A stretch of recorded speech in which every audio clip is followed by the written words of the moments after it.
Palm Springs, California, March 1958.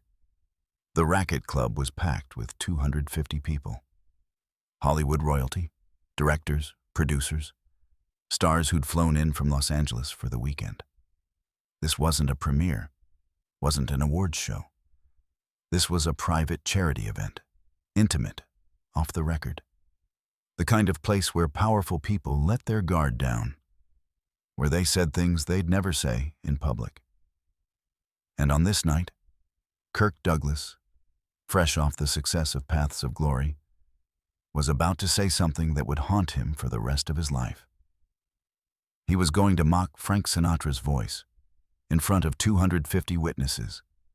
And what Frank did in response didn't just silence the room. It broke Kirk Douglas. Not physically, emotionally. This is the story Kirk spent 40 years trying to forget. March 1958 was a strange moment in Hollywood. Two men were fighting for the same territory, leading man status in serious drama. Frank Sinatra had just won an Oscar for From Here to Eternity in 1954. He'd proven he wasn't just a singer. He was an actor, a real one. The Man with the Golden Arm in 1955 confirmed it. Oscar nomination, critical praise. Frank Sinatra could carry a dramatic film. But there was competition. Kirk Douglas had been Hollywood's golden boy since 1949. Champion, ace in the hole, the bad and the beautiful. He played tough guys, ambitious men, characters with teeth. By 1958, Kirk was at his peak. Paths of Glory had just cemented him as one of the greatest actors in cinema. Critics were calling it a masterpiece, and Kirk knew it. The problem was, Kirk had a particular view of acting. He believed in method, preparation, suffering for the role, deep character work. And he had a particular view of Frank Sinatra. He thought Frank was a singer playing dress-up, someone who showed up, read lines, and went home. Kirk had said as much, quietly, to friends. Sinatra doesn't act, he performs. There's a difference. That attitude was about to become very, very public. The Racquet Club in Palm Springs was Hollywood's weekend escape. Private, exclusive, no press. The charity event that night was for the Children's Cancer Research Foundation.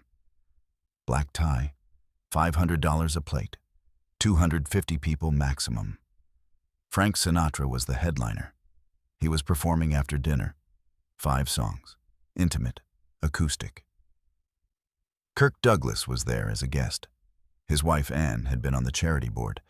Kirk had donated $10,000 earlier that year. Dinner was served at 7:30 p.m. Filet mignon, overpriced wine, the usual. Frank was sitting at table 3 with Dean Martin and Sammy Davis Jr. They were laughing, telling stories, relaxed.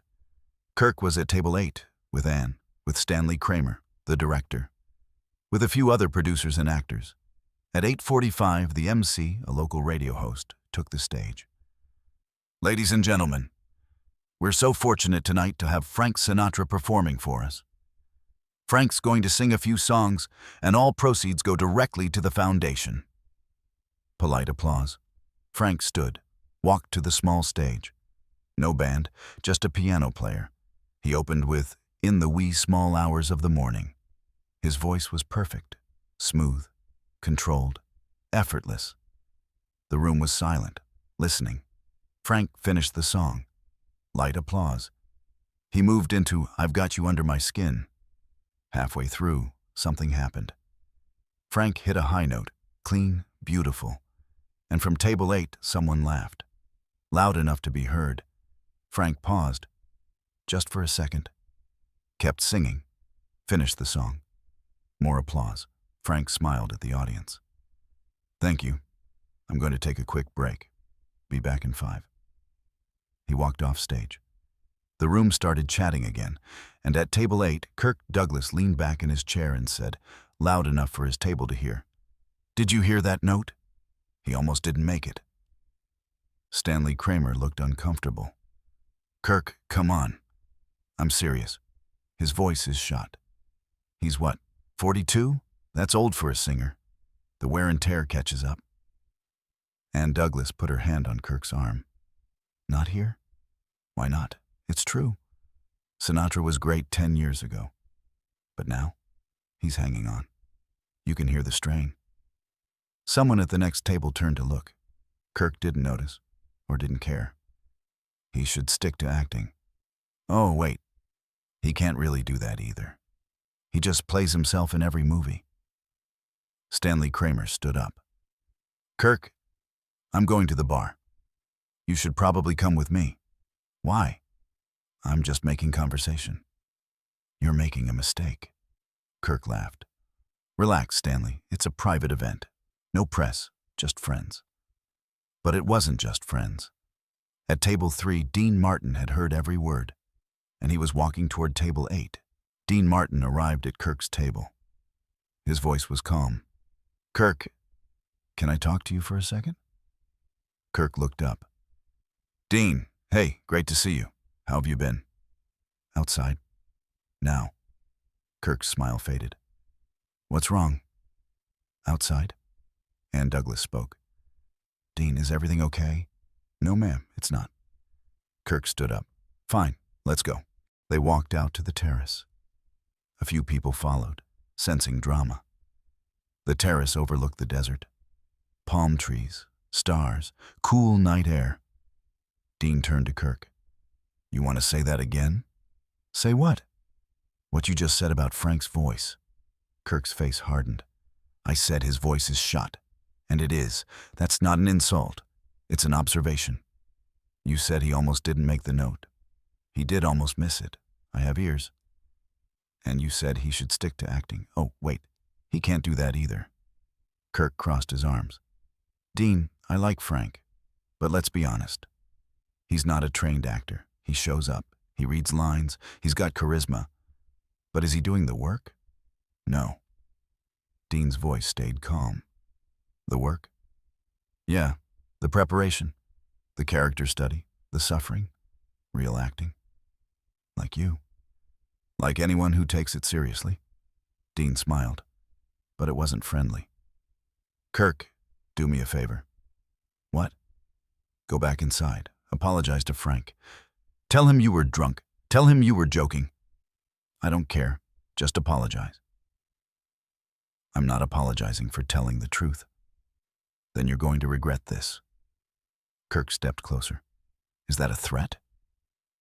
It's a prediction. Before Kirk could respond, a voice came from the doorway. Dean, it's fine. Frank Sinatra stepped onto the terrace. The small crowd that had gathered went silent. Frank walked over, calm, hands in his pockets. Kirk, you got something to say about my voice? Kirk's jaw tightened. Frank, I didn't mean. Yeah, you did. Say it to my face. Kirk hesitated. Then his pride won. Fine. Your voice isn't what it used to be. You're straining, you're losing range. It happens to every singer. It's just age. Frank nodded. Okay, what else? What? You said something about my acting. I said you're not a trained actor. You show up, you do your thing, but you're not doing real character work. Frank looked at him for a long moment. You done? Yeah. Good. Frank turned to the crowd. About 30 people now, watching from the doorway, from the terrace. Everyone silent. Frank's voice was quiet, but it carried. Kirk Douglas just told me my voice is shot, and I can't act. In front of all of you. At a charity event, while I'm performing for free to raise money for kids with cancer. The crowd shifted uncomfortably. Frank turned back to Kirk. So I'm going to respond, and I want all of you to hear it. Frank didn't raise his voice, didn't move closer. He just stood there and spoke. Kirk, you're right about one thing. My voice isn't what it was in 1945. I'm 42 years old. I've been singing professionally for 20 years. I've recorded hundreds of songs. I've performed thousands of shows. Yeah, I've got wear and tear. He paused. But here's what you don't understand. Singing isn't about hitting every note perfectly. It's about emotional delivery. It's about making people feel something. And I can still do that. Better than I ever could. Because I've lived more, lost more, hurt more. Kirk opened his mouth. Frank held up a hand. I'm not done. Kirk closed his mouth. You said I'm not a trained actor. You're right. I didn't go to the actor's studio. I didn't study with Lee Strasberg. I didn't spend 6 months preparing for a role by living as the character. Frank's voice got harder. But I won an Oscar. For From Here to Eternity. And I got nominated again for The Man with the Golden Arm. So clearly someone thinks I can act. Someone in the crowd whispered, "Damn right." Frank continued, "But let's talk about you, Kirk. You're a great actor, I mean that. Paths of Glory is a masterpiece. You're intense. You're committed. You suffer for your roles." Kirk looked confused. Where was this going? Frank's voice dropped. "But you know what you're not?" Silence. "Liked." Kirk's face went pale. "You're not liked, Kirk. You're respected. You're admired. But you're not liked. You know why? Because you treat people like they're beneath you. You're cruel to crew members. You scream at directors. You make your co-stars miserable." Someone in the crowd gasped. Frank wasn't done. "I've talked to people who've worked with you. They all say the same thing. Kirk Douglas is brilliant, and he's a nightmare. You create incredible performances, and you destroy everyone around you in the process." Kirk's hands clenched into fists. "That's not true. Ask them." Frank gestured to the crowd. "Ask anyone here who's worked with you if they enjoyed it." "Go ahead." Nobody spoke. Nobody met Kirk's eyes. Frank turned back to him. "I've made 50 films. And you know what? People like working with me. Crews like working with me. Directors like working with me. Because I show up on time. I know my lines. I do my job. And I treat everyone with respect." Frank stepped closer. "So yeah, maybe I'm not as intense as you. Maybe I don't suffer as much. Maybe I don't method act my way through every scene. But I create an environment where everyone can do their best work, where people feel valued, where the process is actually enjoyable." Kirk's voice cracked. "Frank, and you know what that makes me, Kirk? A professional. Not just a performer. Not just an actor. A professional who understands that this is a collaborative art form. That it's not just about me. It's about everyone." Frank's voice went quiet again. "You mocked my voice in front of 250 people. You said I can't act. You did it at a charity event while I'm performing for free. For kids with cancer." He paused. "That tells me everything I need to know about you." Frank turned and walked back inside. The crowd parted. Nobody spoke. Kirk Douglas stood on the terrace, alone. His wife had gone inside. Stanley Kramer had gone inside. Even the people from his table had disappeared. He stood there for 5 minutes. Then he followed everyone inside. Frank Sinatra finished his performance. 3 more songs. The audience gave him a standing ovation. Kirk Douglas left before the encore. Didn't say goodbye to anyone, just got in his car and drove back to Los Angeles. Ann Douglas stayed. She apologized to Frank privately. "I'm so sorry. Kirk was out of line." Frank was gracious. "It's okay, Ann. Kirk's got his own demons." "That's no excuse." "No, it's not." By the next morning, the story was all over Hollywood. Not in the trades, not in the newspapers, but in phone calls, in whispers, in conversations at lunch. "Did you hear what happened at Palm Springs?" Kirk Douglas mocked Sinatra's voice. Frank destroyed him, in front of everyone. Kirk's agent called him Monday morning. "Kirk, what the hell happened?" "I made a comment. It got blown out of proportion. You called Frank Sinatra a has-been singer and a fake actor at a charity event. That's not getting blown out of proportion. That's career suicide. It was a private event. There were 250 people there. It's not private anymore.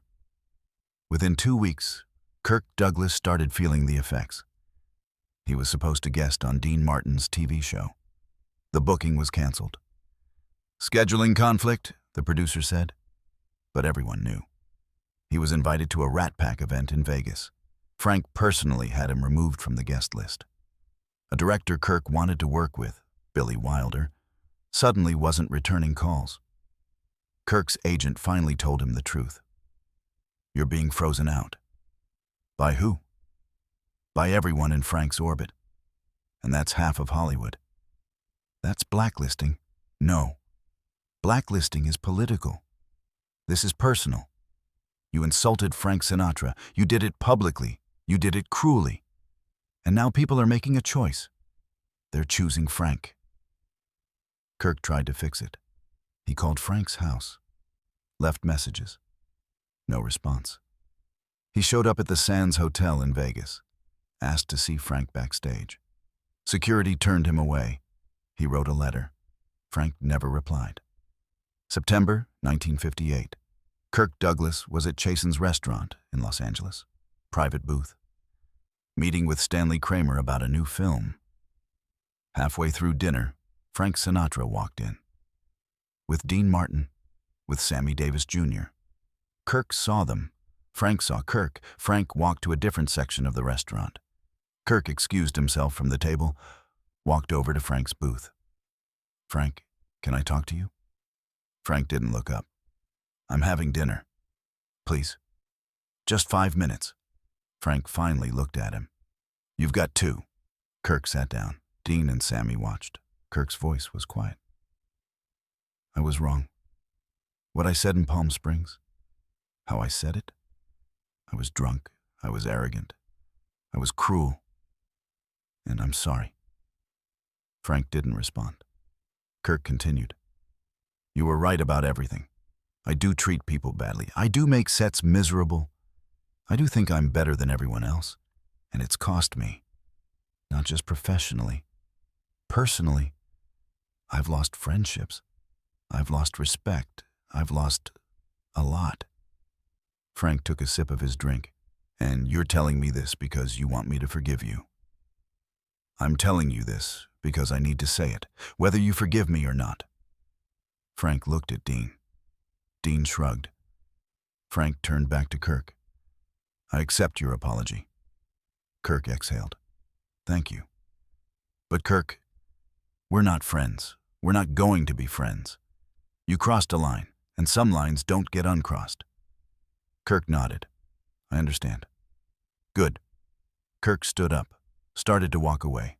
Frank called after him. Kirk. Kirk turned. You're a hell of an actor. One of the best I've ever seen. But talent doesn't give you the right to be cruel. Remember that. Kirk's eyes got wet. I will. He walked away. Kirk Douglas didn't become a different person overnight. But something shifted. In his next film, The Devil's Disciple with Burt Lancaster, the crew noticed a change. Kirk was still intense, still demanding. But he wasn't cruel. He said please and thank you. He learned people's names. When he made a mistake, he apologized. Burt Lancaster mentioned it in an interview years later. Kirk was different after 1958. Something happened. He never told me what. But he became more human. By 1960, Kirk's reputation had started to improve. He was still difficult. But he wasn't a monster. And he never publicly criticized another actor again, not once. Not even when asked. 27 years later. Frank Sinatra was performing at Carnegie Hall, a benefit concert. Kirk Douglas was in the audience. After the show, Kirk went backstage. Frank's assistant said, He's not seeing anyone? Frank's voice called from the dressing room. It's okay, let him in. Kirk walked in. Frank was sitting on a couch, looking tired. Kirk.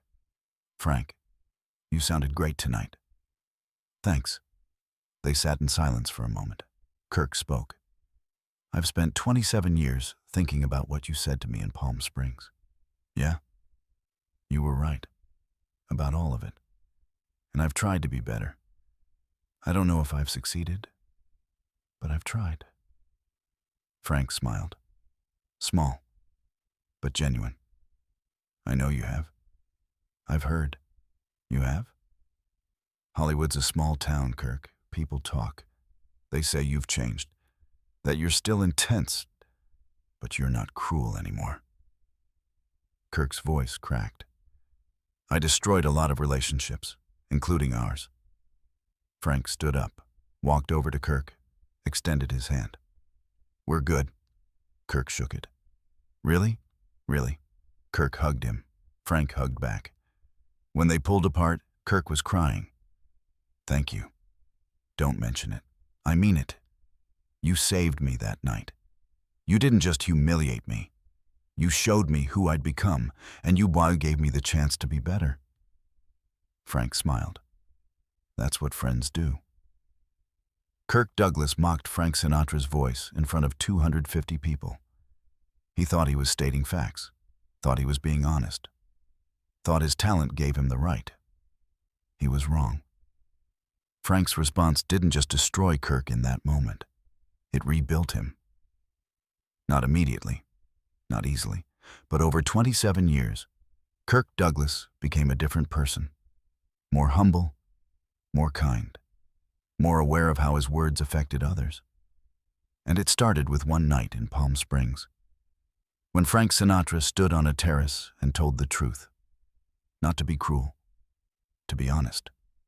Because sometimes the kindest thing you can do is show someone who they've become, even if it destroys them first.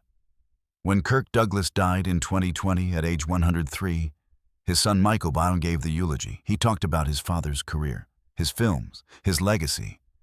And then he said something that surprised everyone. In 1958, my father had a confrontation with Frank Sinatra. Frank called him out publicly for being cruel and arrogant. My father was humiliated, devastated. Michael paused.